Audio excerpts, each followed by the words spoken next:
College football season is back, and Walters is the place to be in D.C., be it the SEC, the ACC, the Big Ten, or whatever the heck we're calling the Big 12 right now. The 30-plus televisions at Walters have you covered. Make your reservations over at waltersdc.com/reservations now. Hey, Nat Chat listeners, Tim Shovers, producer of the podcast. Appreciate you all listening and downloading.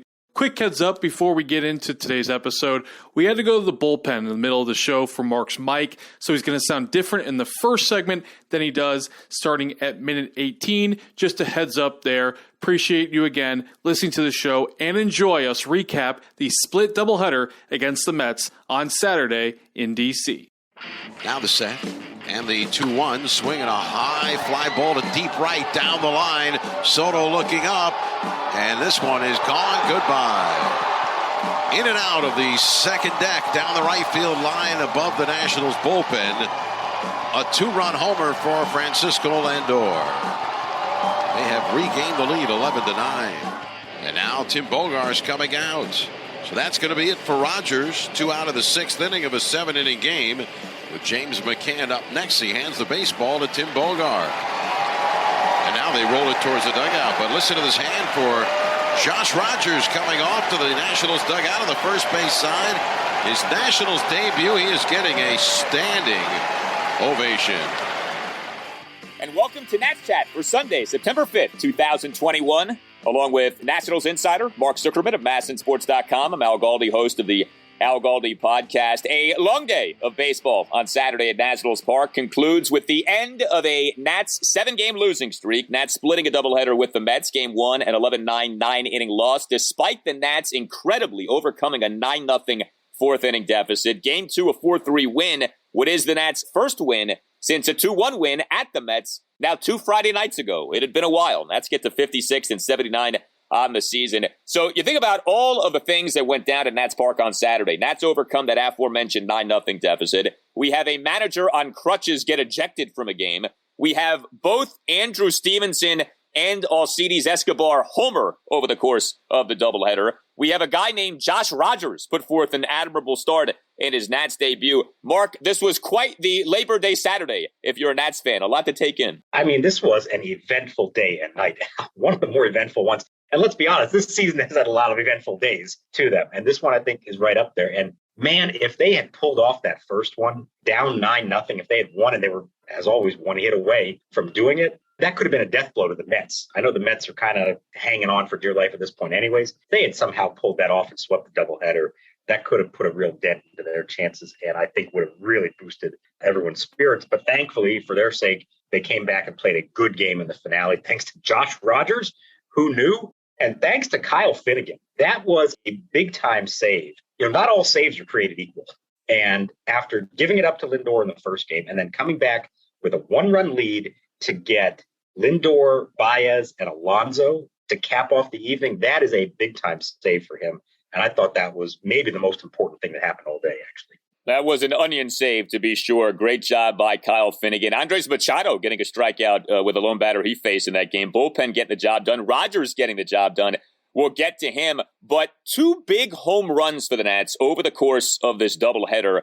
And each homer coming from, like, the unlikeliest of people. It's like just when you think you can't be surprised anymore by the Nationals this season, we get what we got on Saturday. So in this Game 1 loss, the 11-9 9-inning loss, Andrew Stevenson doesn't even start. He comes off the bench in the top of the 4th, and he ends up having a great game. Like, in what's supposed to be a 7-inning game, this guy, over the course of just a handful of innings, ended up having a game that most people would take over, 14 innings with what he ended up doing. But in a Nats 3-run 4th, he draws a bases-loaded 5-pitch walk. In a Nats 4-run 6th, he has a 1-out single. And then in a Nationals 2-run 7th, he has the game-tying 2-out, 2-run homer to right field off Mets reliever Seth Lugo to tie the game at 9 and complete the Nats comeback from a 9-0 4th-inning deficit. This was just Stevenson's 4th homer of the season. He hit it pretty well when it projected 402 feet per StatCast. Now the pitch. Stevenson swings and drives it to deep right center field. This is way back. Pilar the wall looking up.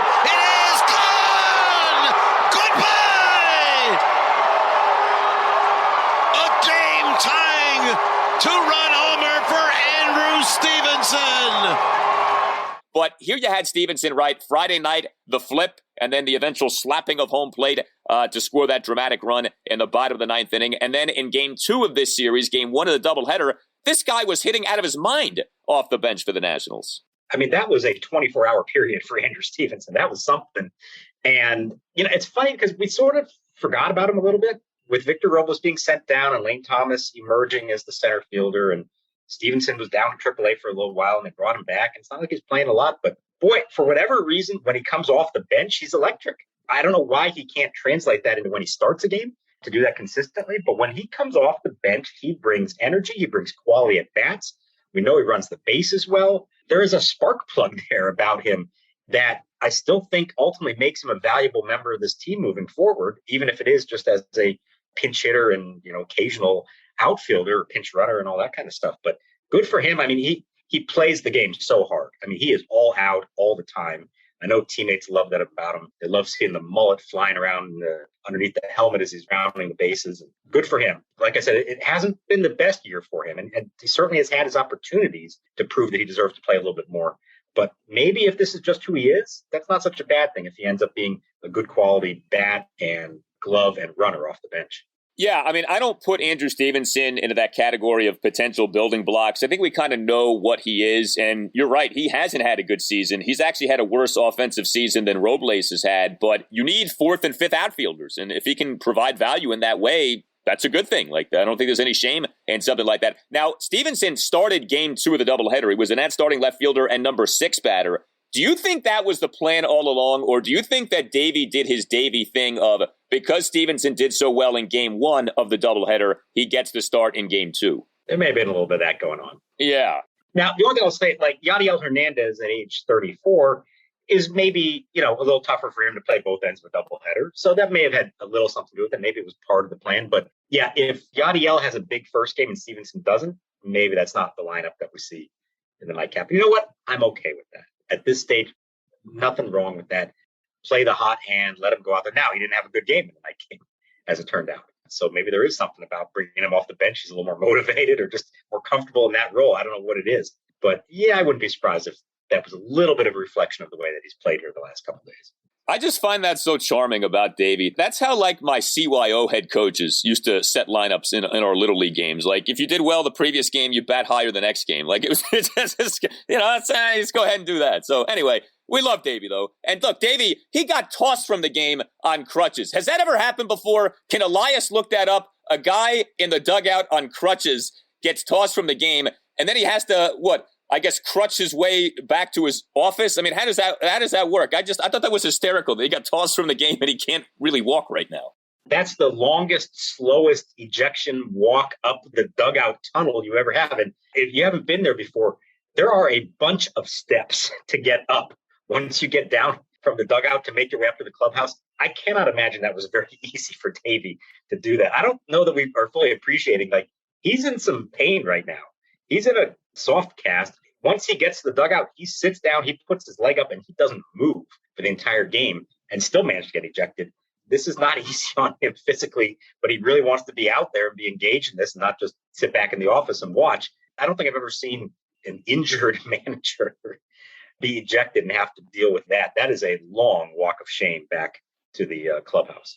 All right, so Andrew Stevenson, an unlikely hero in game 1. And then there was Alcides Escobar Saturday. And you could write a book about everything that happened with Alcides on Saturday. So we'll take things sequentially here. Starting shortstop, number 2 batter in each game. He, in the game 1 loss, comes through to the tune of a big 2-run double and an RBI sac fly. But he also has 2 crucial errors in the game.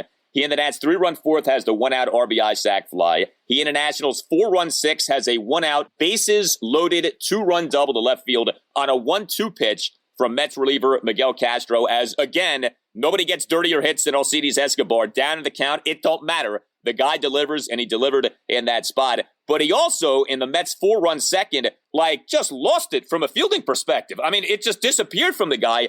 And he had 2 big errors. He committed a fielding error on a Jeff McNeil grounder as Escobar failed to make a charging pick of the ball with his glove. And then Escobar committed another fielding error on a grounder by the next batter, Patrick Mazeika. as Escobar failed in an attempted backhanded pick at a potential double play ball. Now the set of the pitch. Swing at a ground ball left side. Escobar ranges to his right, drops this one, picks it up, then can make the throw to second, drop the ball again.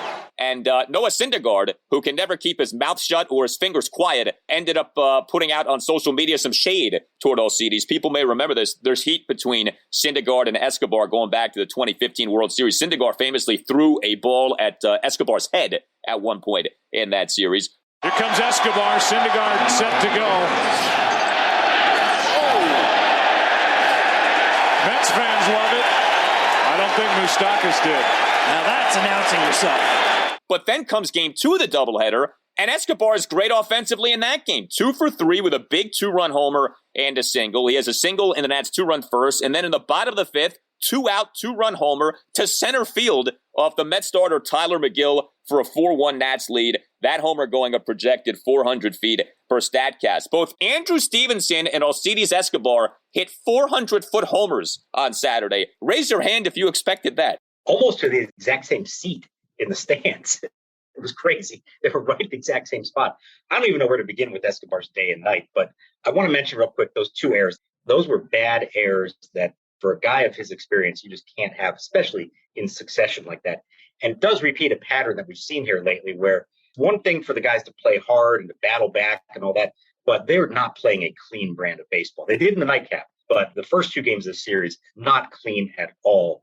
And that is something I think is okay to get upset with.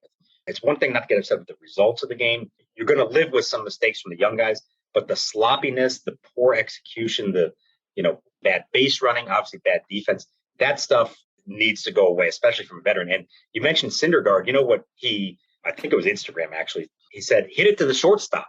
Okay. Now, did you see what the Nationals Twitter account put out there after Escobar hit his homer in the nightcap? We hope anyone watching the game from their couch tonight enjoys this Alcides Escobar home run. So they were playing right along with Noah Syndergaard. And who knew? That's a 6-year-old beef going back to the 2015 World Series. Like, Noah, really? This is all you have at this point to be focused on? But good for Alcides for turning it around after a really rough start to his day. He finished it strong. That was a big-time homer. He also singled and scored in the first inning. We've said everything there was to say about him. Maybe they can do better and find another shortstop this winter, but I don't think it's the end of the world if he comes back either as their shortstop or as a utility infielder. I do think he's making a positive contribution to this team and a good influence on the young guys. I want to say something about Noah Syndergaard real quick. He is a perfect Mets player because he looks the part, he talks the part, he wants to get paid for the part, but there's one problem. He doesn't produce the part. He's not nearly as good as he thinks he is, okay? Now, he looks like $1 million. He's all jacked up, and he's got the long hair, and he calls himself Thor and all these things. But there's a little problem. He's not the dominant pitcher that he thinks he is. Look at his numbers. Look at his career, okay? He's not as great as he thinks he is. And that, to me, is the Mets in a nutshell. Noah Syndergaard, in a nutshell, is the New York Mets. So I just want to put that out there. Alcides has nothing to be ashamed of with Syndergaard putting that out there like that. I mean, the errors were bad, but Alcides shoved it back in his face with what he ended up doing in that game, too. So with some other guys who had interesting doubleheaders, how about Luis Garcia, who's Ryan Sandberg all of a sudden? He's got 4 doubles in 3 games in this series. I mean, Luis Garcia, who has not been that good of a hitter, all of a sudden this guy's smacking doubles all over the place, and he has a double in each of the games on Saturday. He's making them count when he gets them, right? And I guess there's something to be said for that. As we've said from the beginning, there's a lot of flash there, both at the plate and in the field. The key here is the consistency. He's got the mistakes, both at the plate and in the field and on the bases, have got to be cut down significantly so that the flashy plays are the ones that we remember, and he's not giving us any negative flashy plays to have to focus on instead. But good for him that he's hitting that. But there's still with him. Do you notice they were trying to pick him off again from second base in this game? The Mets clearly know this is someone they think they could take advantage of his inexperience. And you get a reputation like that, and it's going to stick. So he definitely needs to clean up that kind of stuff. There's been some excitement, obviously, from him. Good for him for driving the ball and getting some things done. But you know what? He also came up in a couple big spots late in the first game that could have finished the rally and given the Nats the win. He had the automatic runner on second base, couldn't advance him. He had would have been the tying run. They were down by 2 in the 7th, but runner in scoring position. And he hit that like 1 foot grounder in front of the plate and then didn't even really run at first to first. So this is what I'm talking about. The good stuff is good, but he's got to eliminate the negative stuff and start being more consistent in what he does so that there aren't those two extremes from him, it seems like, every night. Yeah, I mean, at least he has given you a pulse, though, offensively now. 2 for 5 with a double and a single in game 1 of the doubleheader. 1 for 2 with a double in game 2 of the doubleheader. And he made a nice defensive play in game 2 of the doubleheader. This was for the second out in the top of the 6th. He's on his knees, and he makes a really good backhanded snatch of a short hop grounder off the bat at Jeff McNeil, then throws to first for the out. Like we've said with Luis, he can make the really good defensive plays, but, as we've pointed out, the routine ones can at times be an issue. And the pitch is hit in the air to left field. Nimmo back on this one to the warning track on the run. It's over his head and it's gone. It's a home run for Victor Robles. He is homered against Syndergaard for the second time this season. Both of his home runs against Syndergaard. There's the Nationals' first hit. It leaves the ballpark on the first pitch in the top of the 6th inning. Are you a law firm partner looking for a better situation for your practice and a blockbuster contract worthy of Juan Soto? If so, you should call Mason Kalfas of Zenith Legal in Washington, D.C. He works with law firms and lawyers on finding the perfect match. No platoons, just superstars. Some lawyers switch firms because of conflict. Some lawyers switch firms for a better platform for their practice. And some lawyers switch firms for more money. You need the Scott Boras of legal headhunters working for you, and that's Mason. Mason will work with you to find a better fit for your practice and ultimately the best deal for you and your entire team. Call him today at 202-486-3535 or check out his website, zenithlegal.com. This is an unprecedented time in the legal market, and many top firms are looking to expand. Call Mason today. Zenith Legal also works with associates and distinguishes itself on personal service. Zenith Legal doesn't just spam resumes out to law firms. Zenith Legal talks to the right people and gets your resume in front of the decision makers who matter. Whether you are a Rainmaker partner or a mid-level associate, give Mason Kalfas at Zenith Legal a call today to accelerate your career. Call today, 202-486-3535. This is your before and after story. Southeastern College can help you prepare for a secure and fulfilling career in the growing healthcare field. We offer a wide range of careers to choose from. So whether you want to be a medical assistant, medical billing and coding specialist, nurse, surgical technologist, or another healthcare career, we've got you covered. Become a vital part of a healthcare team and make a real difference. Southeastern College, your future is bright. Visit sec.edu to get started. The wind of the pitch by McGill on the way. Fastball, strike 3 called. Kieboom upset again and had some choice words, and he has just been ejected from the game by home plate umpire Bill Welke. He was mad about being called out on strikes in the 4th inning. Tim Bogar coming out of the Nationals dugout now. A guy who we tend to associate with Luis Garcia, Carter Kieboom, had an interesting doubleheader as well. Bunch of hits for him. He ends up having 4 hits over the course of the 2 games. The 9-inning loss in game 1, 3 for 5 with a double and 2 singles, including in the Nats 3-run 4th, a full count single, and in the Nats 2-run 7th, a 1-out first pitch ground rule double. Then in the win and the nightcap there, the evening cap, whatever you want to call it, he has a really impressive RBI single, I thought, Kieboom, in that Nationals 2-run first inning, a 1-out opposite field RBI single through the right side of the infield on an 0-2 pitch. Now, this was not a particularly well-struck ball, but, that classic thing of you're down 0-2, you just sort of go with the pitch, you put it the opposite way, you make contact, and you're able to find a way to get a hit in that plate appearance. I thought that was a really good piece of hitting by Kieboom. Now, he did strike out twice in the game on Saturday evening, and he also got tossed, and I got a kick out of this. So Kieboom was not happy with the strike zone that was utilized by the home plate umpire, Bill Welke. So Kieboom strikes out looking for the second out in the bottom of the 6th. He gets ejected for arguing balls and strikes, but this was the best part. So he clearly showed up Welke. Kieboom strikes out, is walking toward the dugout. He throws up his left arm. He then gets tossed, which you knew he would. And then Kieboom goes back at Welke, and he keeps asking him, for what? For what? He said that multiple times. You're like, for what?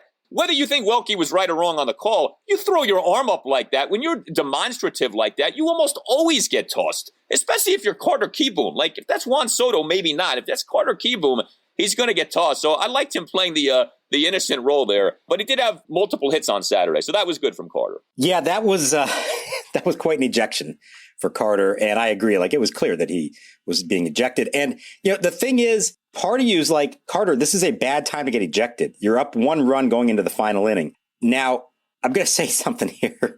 That was my first thought. My second thought was, Adrian Sanchez isn't such a bad third baseman in a 1-run game. Now, if the game was to continue beyond that, maybe that's not such a good thing. But for 1 inning, if you just need him for defense, that may not be the worst thing. We've seen Carter have a few struggles at third base, so maybe it all worked out in the end like that. But there's a time and a place for it. And I know that Kieboom was upset at pitches in the previous at-bat and all that, but how could he not realize that what he did warranted an ejection? Of course it did. Yeah, I mean, arguing balls and strikes is grounds for ejection, but when you argue balls and strikes and you do something like throw up your arm so that everyone sees that you're arguing balls and strikes, then forget about it. You're going to get tossed. And he's got to know that. So, and it was interesting too, because Tim Bogar came out. Bogar talked to Welke for a little bit. Maybe Bogar pitched Kieboom's case, but Bogar was not like screaming at Welke or anything like that. It was almost like Bogar was telling Welke, hey, he's young, he'll learn, or something like that. You kind of got that sense anyway, right. Watching that. One other Nationals position player to note, Lane Thomas. I mean, Lane Thomas continues to deliver. I saw you note on Twitter, it was like something along the lines of Lane Thomas is doing Lane Thomas things, and we're kind of getting to that point. The wind by McGill, the pitch. Swung on, hit high in the air to deep center field. Pilar moving back, way back, warning track on the wall. It is gone. Goodbye. Lane Thomas.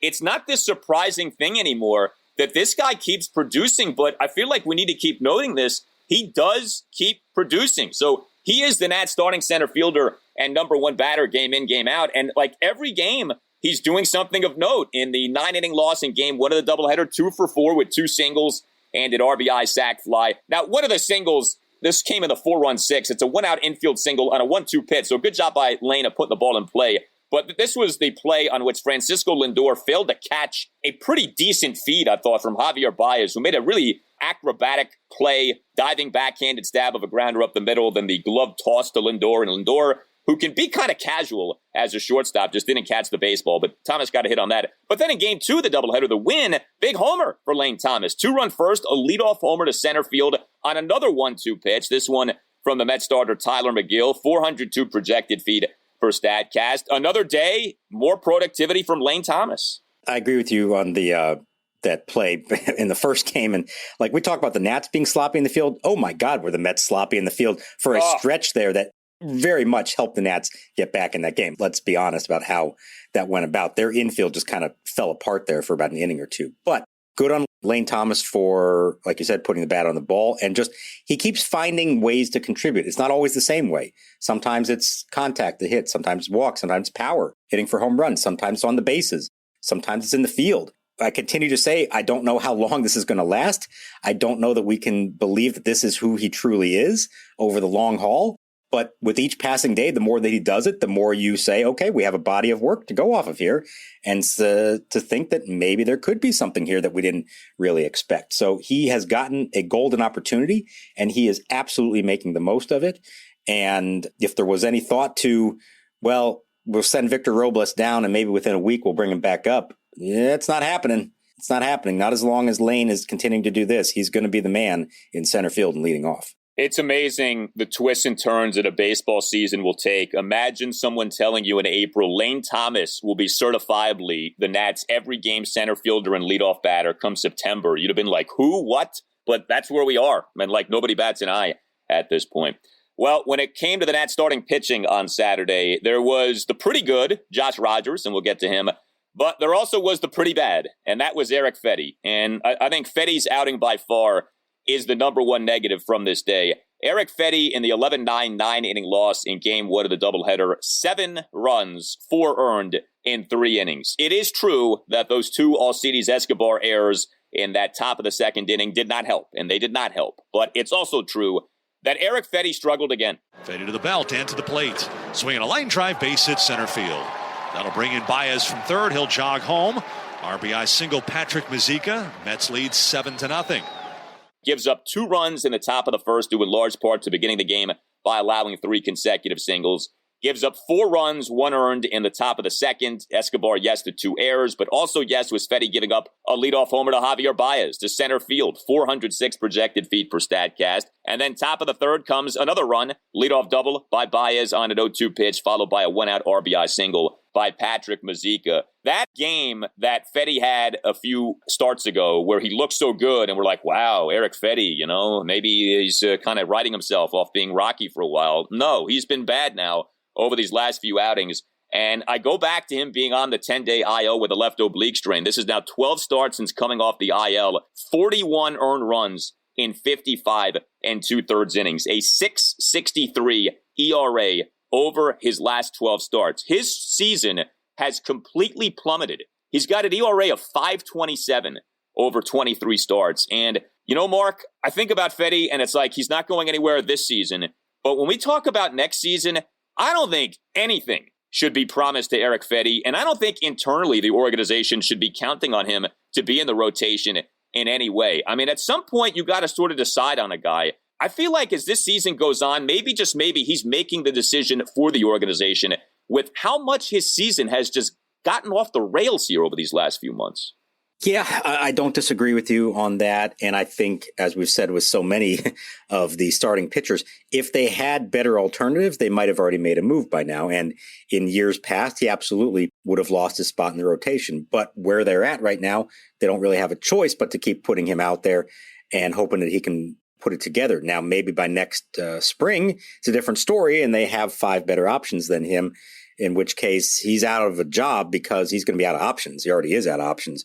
That's why they can't send him down anyways at the moment. So if I'm Erick Fedde and you've got, about 4 or 5 more starts before the season is over, I'm putting everything I have into those starts to try to finish on a high note because you may be pitching for your job now at this point. Now, in this game, yes, the defense didn't help him. Yes, there were some perfectly placed ground ball singles by the Mets. But at the end of the day, 9 hits allowed in 3 innings, and he threw 80 pitches in 3 innings. In a short game, like you're hoping, hey, Eric, go give us just 5 innings today. That's enough, and we can go to the bullpen and call it a day after 7. And instead, by getting knocked out after 3, he forces the usage of the bullpen early. Then it turns into an extra inning game, and now all of a sudden they've had to use 6 innings, 4 relievers for 6 innings in the opener of a doubleheader in which you're starting Josh Rogers and you don't know what you're going to get from him, the nightcap. Now, it all worked out in the end, but talk about trying to lead a rotation and give your team what they need. They needed so much more from Erick Fedde today. I was thinking about this with Fedde's outing. Victor Robles has regressed. Patrick Corbin has regressed. Erick Fedde has regressed. You could argue Joe Ross has regressed. This is very troubling with the Nationals as an organization. We talk about the draft picks not working out and things going on in the minors. What is going on at the major league level where all of these guys over the last, say, 2-3 years, however you want to term it, they're getting worse. They're not getting better. And I don't pretend to know the ins and outs with each guy in terms of why he has fallen off, but all of these guys are getting worse. The Nationals have got to look themselves in the mirror. What are they doing from a development standpoint? What are they doing from a coaching standpoint that all of these people are getting worse? And I want to ask you this question. Who has gotten better? If you have to list Nationals players who've gotten appreciably better in recent years, who's on that list exactly? I thought about, Josh Bell has been better defensively than he's been in the past, so maybe the Nats deserve credit for something like that. Juan Soto has demonstrated defensive improvement. Maybe the Nats deserve some credit for that. But by and large, I see a lot of guys getting worse, and I can't come up with obvious people who've gotten better, and that's an indictment of the organization, isn't it? Yeah, I think that's a fair statement to make, and it's a short list of people who you could make that case for who have gotten better, and I'm even trying to think it's mostly the newer guys. It's not even the guys who have been in the system for a while. You could say Kieboom, there's been some improvement this year, but that's not like he's taken off and we're finally seeing the real Carter Kieboom. I'll add another name to the list of someone who's regressed this year, and that's Tanner Rainey, who we had very high hopes for coming into the season. And this has turned into kind of a lost year for him. Maybe you could say Finnegan as someone who showed up last year as brand new to the organization and you thought, well, he might make the bullpen and be one of the last men in it, and all of a sudden he's become the closer. Some of that's because of his performance, and some of that is because of the circumstances that has happened. But yeah, I think that is a fair statement to make, that you have not seen improvement from the homegrown guys that you would have hoped to have seen by now. And that's one of the reasons that they're in the position that they're in. You can't sustain things forever. Guys are going to get older. They're going to become free agents. You have to supplant them with the next generation. And as we've talked about all summer long, for the last several years, they have not positioned themselves to be able to supplant the guys who are going to be getting older and departing. That has been a major problem and a huge reason why they are now in this rebuilding project and need to go outside the organization to rebuild.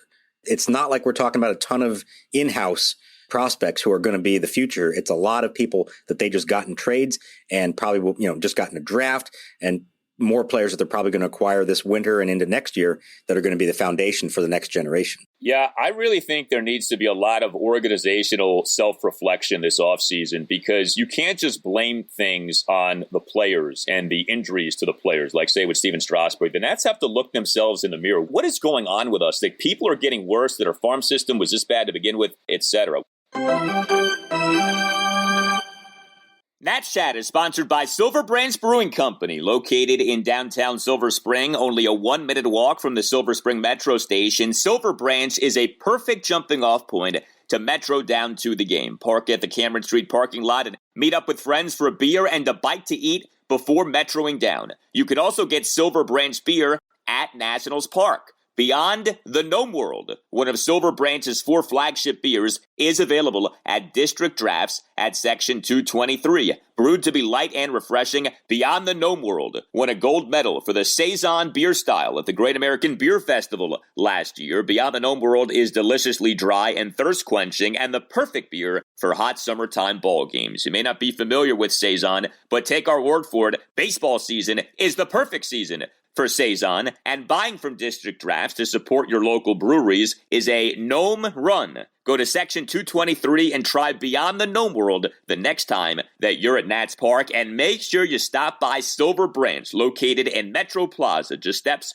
from the Silver Spring Metro. Silver Branch Brewing Company, when you come in, let them know that the Nats Chat podcast sent you. Hey, Nats fans, this is Eric Bramer, play-by-play broadcaster for the Fredericksburg Nationals. Time is running out to see the Fred Nats in their inaugural 2021 season at beautiful new Fred Nats Ballpark. With promotions every night of the week and a talented roster that includes Jackson Rutledge, Jeremy De La Rosa, Brandon Bossier, Yordi Barley, and many more, the time's never been better to see tomorrow's Washington Nationals stars today. Visit FredNats.com for ticket information and follow us on social media at FXBGNats for the latest updates. Power pitcher against a power hitter. Right-hander against right-hander. He comes set. Finnegan kicks. Here's the pitch. Strike 3 call. A fastball at the knees. And a curly W's in the books. An absolutely perfect pitch. Locks up Pete Alonso. And Finnegan, with his second strikeout of the inning, preserves the first win for Josh Rogers in the Major League since 2018. It'll be his second big league win. With the Nats not having many options, that led us to Josh Rogers being the National starting pitcher in Game 2 of the doubleheader. But as we have seen with our guy, the secret weapon, Paolo Espino, as we saw on Friday night with Sean Nolan, there is something to, the guy who has no business pitching for the Nationals, pitching fairly well, at least early on in his tenure. And Josh Rogers did a nice job on Saturday night. Let's give him full credit. The final line, I don't think, is reflective of the outing. 3 runs in 5 2/3 innings. He only gave up 4 hits, a homer, a double, and 2 singles. He did issue 3 walks, but he also had 5 strikeouts. He threw 57 strikes versus 30 balls on 87 pitches. He had not pitched in a Major League regular season game since 2019. He looked like he was having the time of his life out there. So there was like that aspect to it of he was just so likable and rootable. I know he wasn't a Cy Young candidate, but I thought he did a nice job, all things considered. Oh, 100%. You take that and you run with it. And I agree. It was better than the final line because that really was a product of the 2-run homer to Kevin Pillar in the 6th. When, 2 pitches before it, the trainer came out and you watch it, like what happened? He looked like he might have landed a little awkwardly. And Davey would only say afterwards that he cramped up. Something happened like that. I don't know what exactly it was. And a couple pitches later, gives the home run, and next thing you know, his night is over. But boy, what a breath of fresh air that was, I thought. He pitched with rhythm, like literally with rhythm, kept the guys behind him on their toes. He threw strikes, and he played with an enthusiasm that you just haven't seen all that often. And look, he admitted afterwards he didn't know if he was ever going to get another chance again. This means everything. Just this whole organization just giving me a shot and giving me an opportunity to pitch back in the big leagues. It means everything. I've worked super hard over the past 2 years to get here. I've overcome a lot of adversity.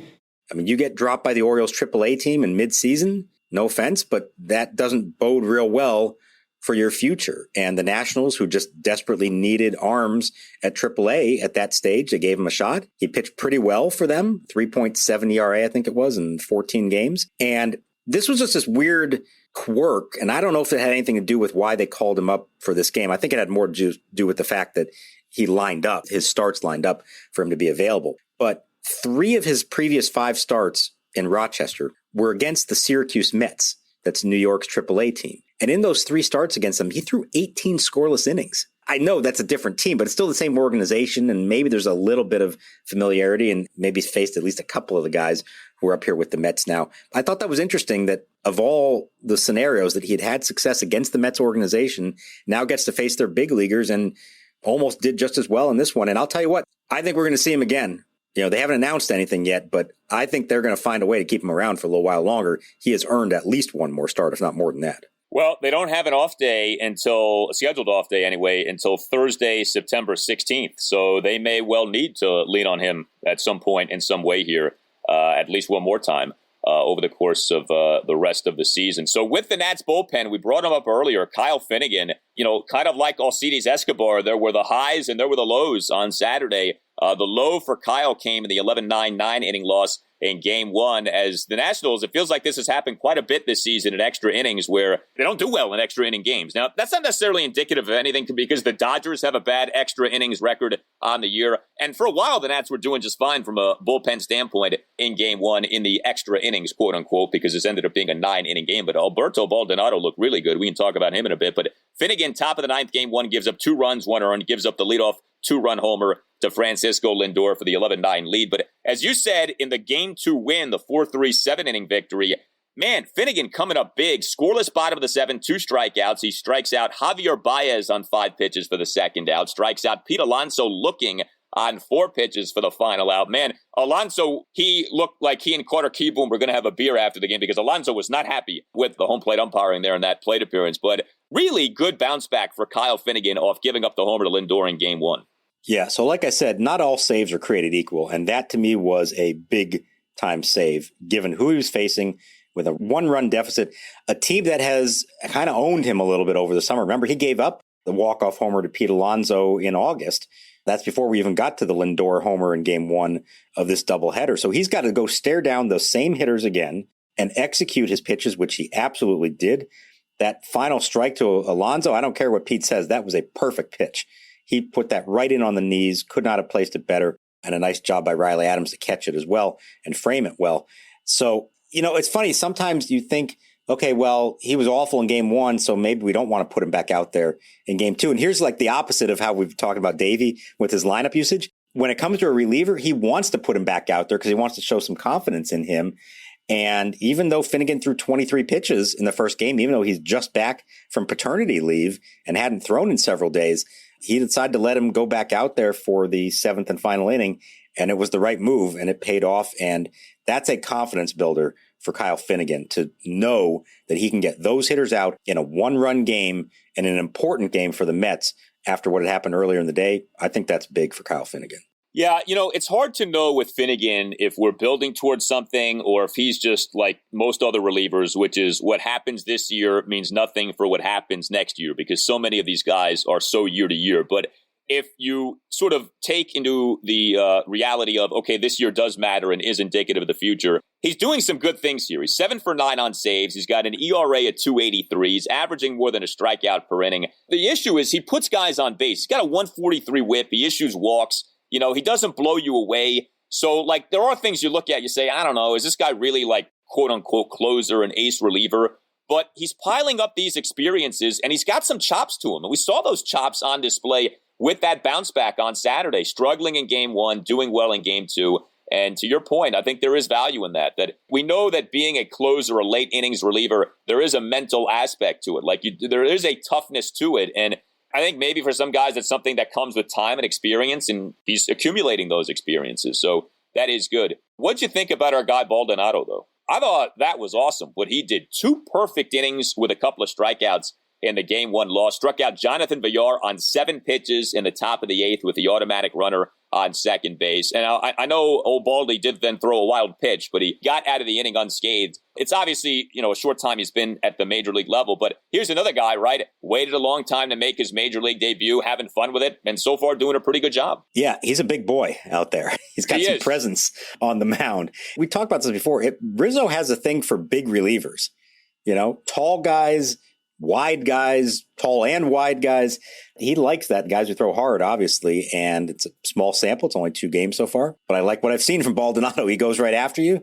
He struck out Bryce Harper in his major league debut in a big spot and comes back here and throws 2 innings. And I was a little surprised they brought him back in the 8th inning, which is now extra innings, and you're putting him out there with a runner already on second base and nobody out in the 8th. That's a different kind of scenario. This isn't just your regular relief appearance. You are under immense pressure right from the get-go because guy puts the bat on the ball and finds a hole, and all of a sudden you can lose the game on that. So good for him for doing that. And I'm intrigued.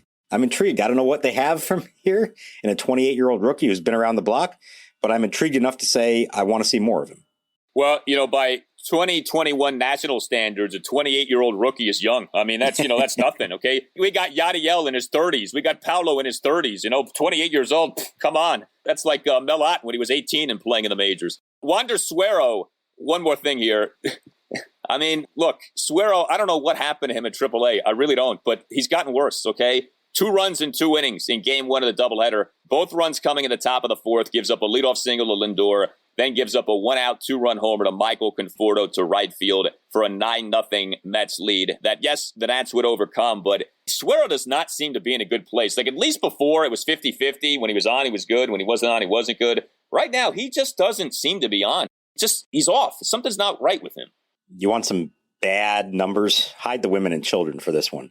Wander Suero, in his last 5 major league appearances, has given up multiple runs each time, okay? This goes back to July 29th. Now, in between that, he was sent down to Rochester. And in 7 1/3 innings at AAA, he gave up 10 earned runs. So you're talking about more than a month now at 2 different levels in which he hasn't even come close to having like any quality outings.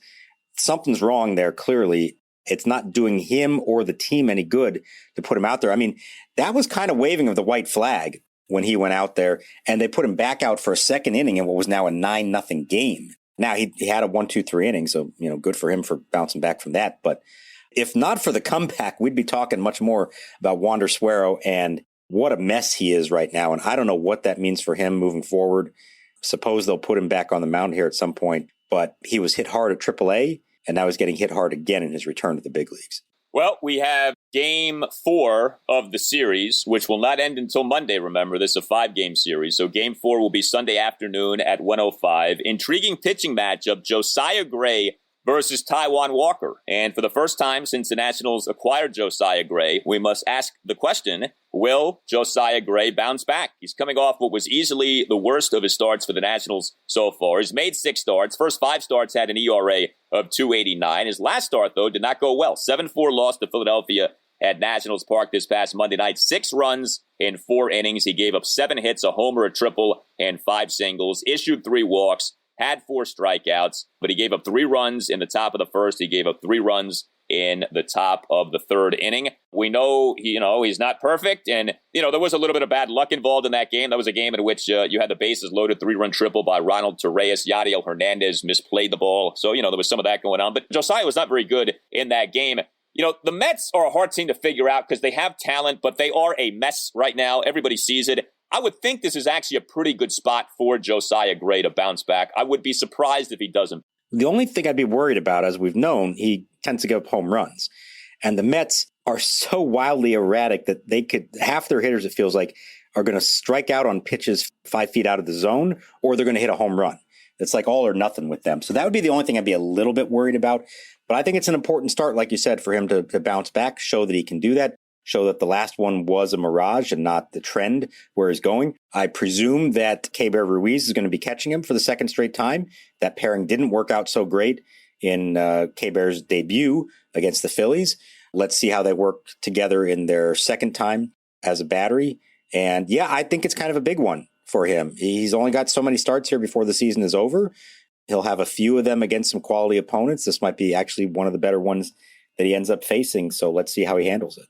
I think I've asked you this before, but just to double check, the belief is that there isn't like an innings limit or anything on Josiah, right? That he'll pitch the rest of the season, or are we not sure about that? I haven't been told that they have any limit on him. Now, within each start, you've noticed that kind of holding him back, and he's not really getting towards 100 pitches because he was injured earlier in the year and just hasn't, been a pitcher for that long. But I think because of the injury earlier on, he doesn't have a lot of innings this year total. So they're okay and comfortable with him finishing it out. But, unless he's super efficient, I don't see him going more than 6. And even that is kind of pushing it at times. So I don't think we're going to see any long starts from him. But I think they want him back out there every 5 days as long as they aren't seeing any evidence of fatigue or any arm issues. Well, the radio version of the Nats Chat podcast will be in full effect Sunday morning at 9 on 106.1 ESPN in Richmond. So if you're in the Richmond area, give a listen on 106.1 ESPN. And even if you're not in the Richmond area, you can listen online, espnrichmond.com. That's Sunday morning at 9. Keep the feedback coming. You can tweet us at Nats_chat. You can email the show. The email address is natschatpodcast@gmail.com.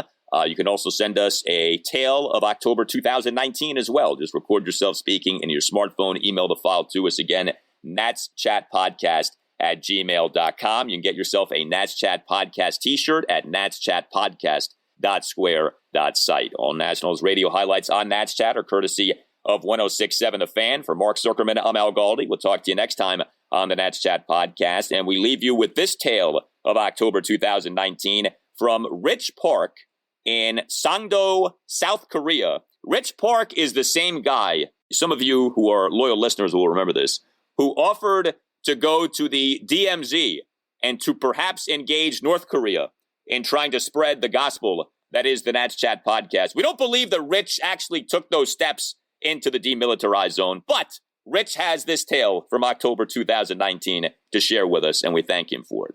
Hey guys, Rich here. So I'm a former season ticket holder, but been living in South Korea since 2013. Due to the time difference, my typical Nats viewing times is between 8 to 11 a.m.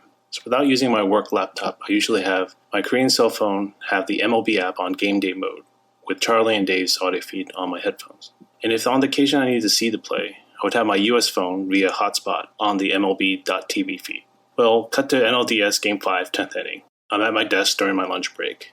The app has Kendrick's plate appearance as in play, runs, with the letter S between 2 parentheses. Me, I reply with a small fist pump.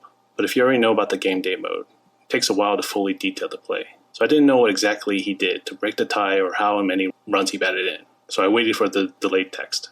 But instead, I hear Dave's grand slam home run call. And I respond immediately, jumping out of my chair with a loud cheer, as some of my coworkers were trying to figure out what the heck was going on with me. Finally, knowing that I was going to get the delayed Fox video feed, I quickly uncorded my 2 phones and ran to the hallway as fast as I can so I could watch the play. So now fast forward to Game 7 of the World Series. This time I decided to find a place that will show the game. Thankfully, there was a restaurant nearby work that already had the game airing in one of the sports channels. So I was able to watch the second half without anyone looking at me weird as I cheered on. Only that when the game aired in Korea, it was October 31st. And I was dressed up in my homemade Fat Thor costume from Avengers Endgame. Side note, in the US, it's probably fair to say that only 10% of adults are brave enough to actually dress up in their Halloween costume to work. Well, I'm pretty sure I was the only adult in the entire country of Korea who dressed up that day. So regardless, people were still staring at me for different reasons. But I didn't care once I heard that loud metal foul pole clang that us Nats fans will remember forever. Anyways, you know the rest. Now Hudson coming set. The right-hander kicks and delivers. Swing and a miss. He struck him out with a high fastball on 3 pitches. One more out to go. The last out in the wild card game was made in center field. The last out in the DS in center field. The last out in the LCS in center field. Is there one more for Victor Robles? Victor Robles. They're 1 out away.